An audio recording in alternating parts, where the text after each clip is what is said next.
And that same Siena poll also shows a lack of support for Republican presidential hopeful Donald Trump.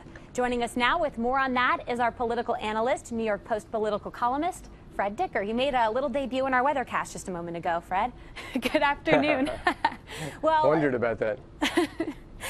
New York voters were polled by Siena, and they were asked to rate Trump against other candidates with ties to New York, like Hillary Clinton and George Pataki.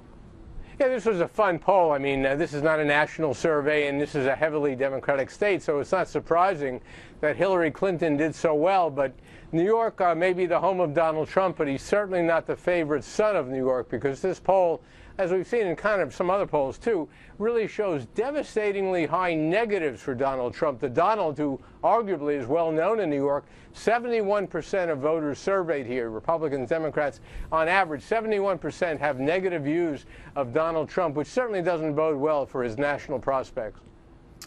Who did New York voters like the most out of those candidates?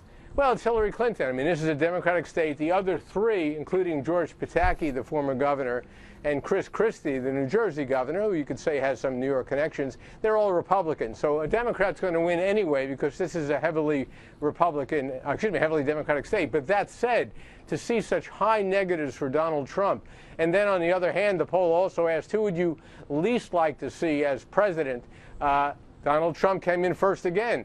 George Pataki did better than him, and while Pataki claims he's in the race for president, he's not serious. But the most recent polls show Donald Trump leading the Republican pack nationally. This has to give the Republicans pause to the extent that they're interested in how Trump is doing in his home state.